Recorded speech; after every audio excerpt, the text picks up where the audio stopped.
All right, welcome to the Explainer. Today, we're going to tear apart a server attack piece by piece. Why? Because we need to answer one really important question. How can just one single line of bad code, something so small you'd barely even notice it, How does that become the key to the entire kingdom? The thing that lets an attacker just waltz in and take over a whole server? Well, let's dive in and find out. Okay, so every good story needs a hero, or in this case, a victim.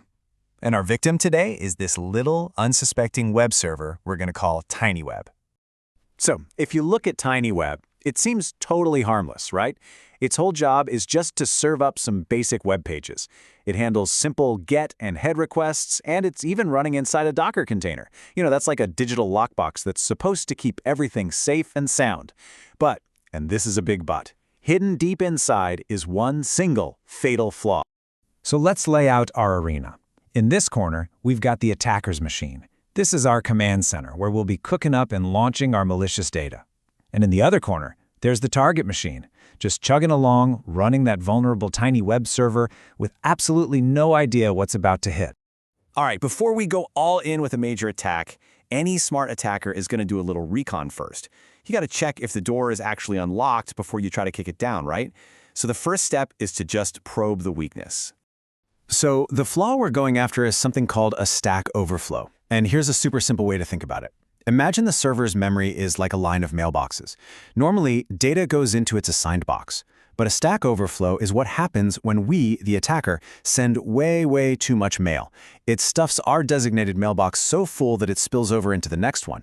And we can actually overwrite the address label on that neighbor's box. And that address label is super important. It's what tells the program where to go next. If we can change that, we can change where the program goes.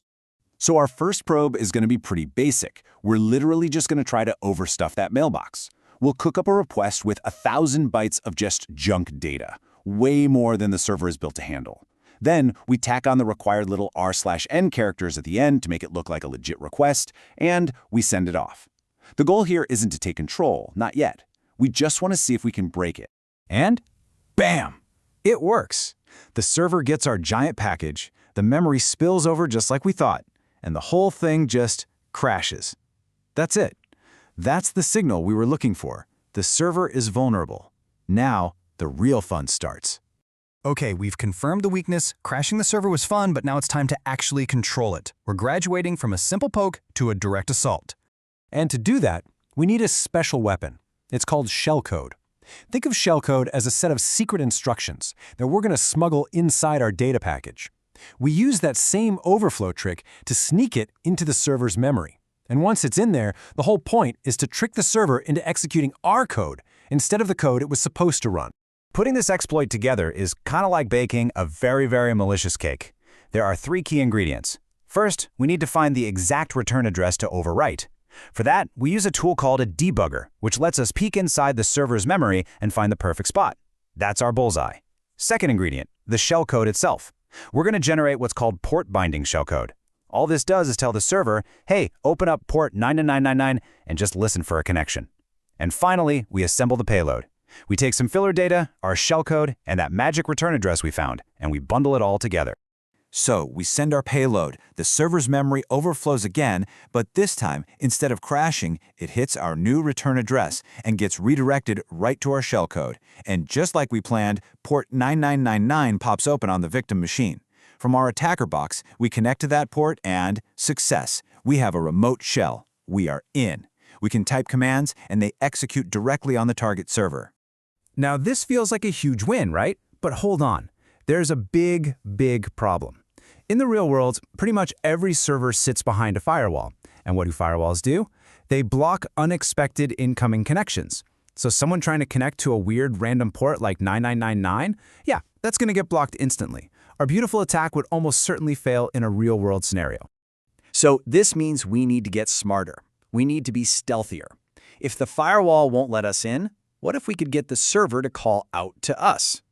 And that's the key difference between these two attack methods. What we just did was port binding. We opened a port and waited for a connection. That gets blocked. The new plan is a connect back shell. This time we trick the victim server into making an outgoing connection back to our machine. And here's the clever part. Most firewalls are way less suspicious of traffic going out than traffic coming in, so this has a much better chance of working. The magic here is a really slick bit of command line foo. We build a new shellcode with a new command, and what this command does is pretty wild. It basically tells the server's command line, hey, you know all that output you were going to show on the screen? Yeah, don't do that. Instead, redirect all of it to a network connection to the attacker. And by the way, any input you get, take it from that same connection. It basically hijacks its own input and output and hands it over to us. Okay, so here's the final play-by-play. Step 1. The attacker starts up a listener on their machine, just sitting there waiting for a call. Step 2, we send our new shiny connectback payload over to TinyWeb. Step 3, the server overflows just like before and executes our new shellcode. But step 4 is the game changer.